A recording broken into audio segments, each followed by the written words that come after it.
thought women would be interested in my mother's life Yes. on a farm. For instance, her life was getting up 4:30 or 5 in the morning, and you had breakfast, and she very often helped on the milking the cows, but her particular job was churning in the separator, which was all this myriad little pieces, and it separated, and then you had to take it all to pieces and wash it after you did the separating, with no hot water except what you heated on the stove, which of course you'd start first thing in the morning. So you have to boil the water to sterilize this, and this is twice a day this had to be done. It's to wash all this separator and then put it back together. And of course then breakfast and getting children off to school or whatever. And then the garden to take care of, because she did most of the vegetable gardening, at least not the heaviest work maybe. And the main meal was at noon, so you had to cook a full-size dinner at noon. And then in the afternoon, whenever she had time, she did quilting and embroidery, all the things that women did in those days. I don't think there was made rugs, rag rugs with all the old clothes were cut up to make rugs. So that any spare time went into that. Then in the evening there was a supper, which was lighter than the main, and then this milking and separating all over again. And of course feeding the chickens, I forgot about that. That came in someplace. But it was just absolute constant work. So it was not an easy life that young people now just have no idea of the amount of work it took just to keep food on the table and help take care of the animals. John Muir was a neighbor. Did your family have any connection, or did your family know John Muir at all? He and my father were good friends. In fact, my father was named as a pallbearer when he was buried. Oh, really? And I could remember John Muir when we were very young. I remember one time Mother took us to town in a buggy, and she stopped to see John on the way back, and I can remember here was just with his long white beard and so forth, and we were practically sitting in his lap, actually. Really, really. Well, I just remember how different Martinez was when I was a kid. Of course, that's before television, and people used to go out at night and visit. And they had a street dance on Court Street between Main Street and Escobar. They'd close off the street, I think it was on a Friday night, and they had a little orchestra, just a few pieces, piano and drum, and anyway, they charged 10 cents a dance. And I can remember someone would have, I think it was soap flakes. They'd sprinkle the street with the soap flakes, and that was supposed to make it slippery. And it was fun. Everybody knew each other, and every Friday night they'd gather and have a street dance. And of course there were some people that went every week because they loved to dance. My mother and dad loved to dance. They always went. About 1956, we had a really rainy winter, and they called it the 100-year flood, and all Alhambra Valley was running with water, and of course downtown Martinez got flooded. Alhambra Avenue was like a river, and it washed away a lot of the bank everywhere, and that's when the creek deepened and widened on account of that year. You personally lost, can you estimate about how much of your property you did? A couple of yards from the bank on our side, big cave-ins where a whole tree would go down. And when the water is right up to the top of the bank, it's really moving dangerously fast.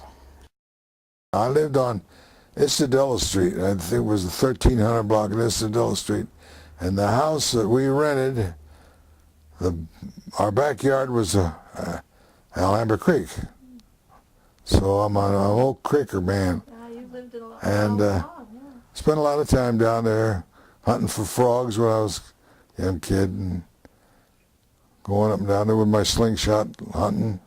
So you were able to play in the creek and along the creek? Yeah, oh sure, we had the run of the creek. We used to go up and down. Of course, down there it seemed like we had water down there most of the year round, but not up here.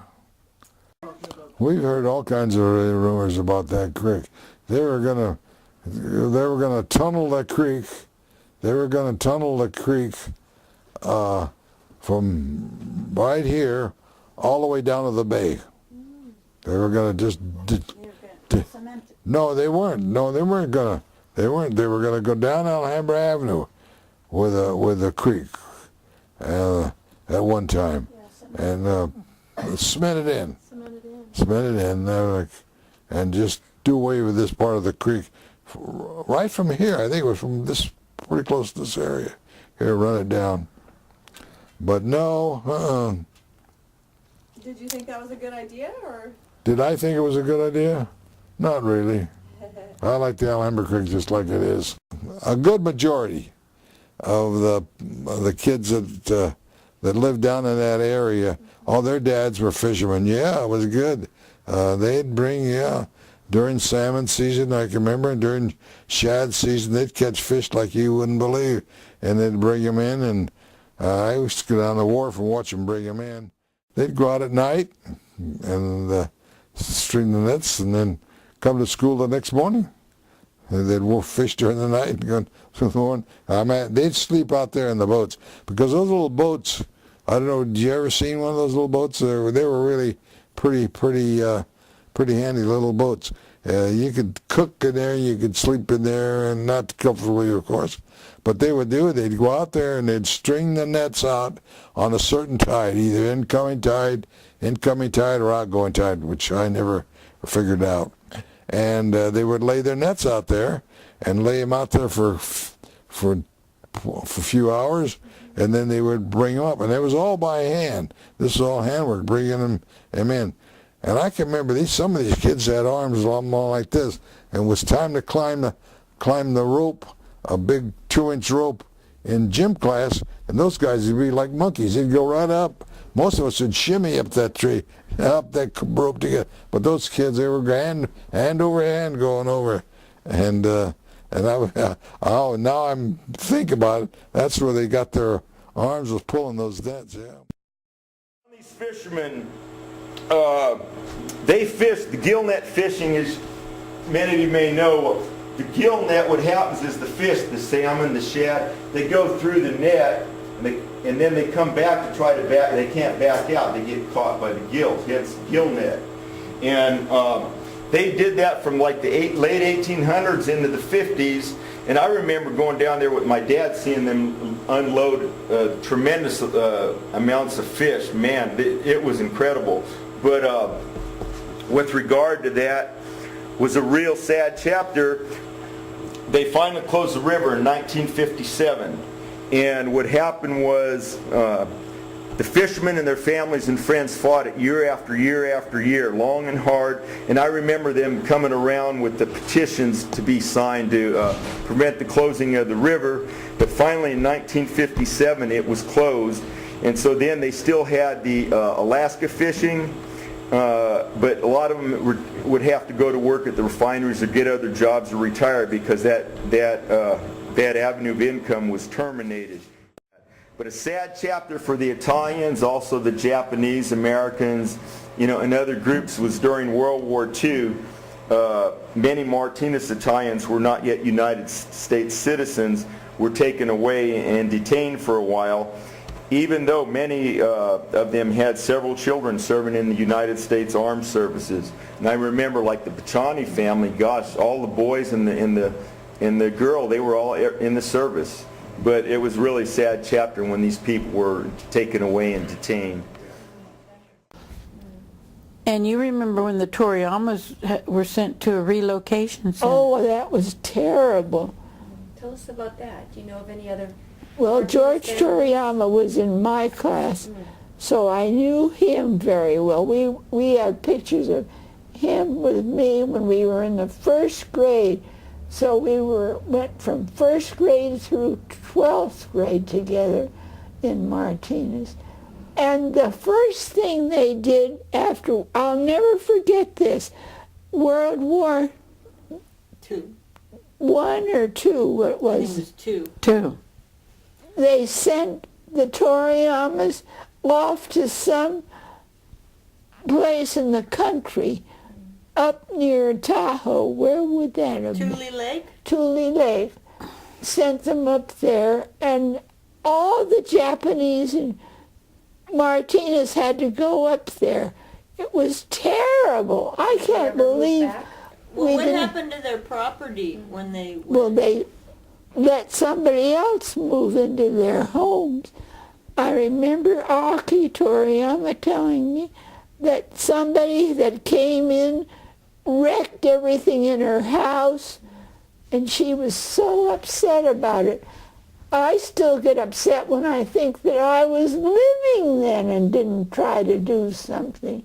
And where was George Toriyama while Well, he fought in Italy, while his family was doing the going to that place. concentration camp? He was fighting on the side of the Americans stationed in Italy. Is that Yeah, it was terrible. So he was fighting for our country, and we were putting his family in a concentration camp.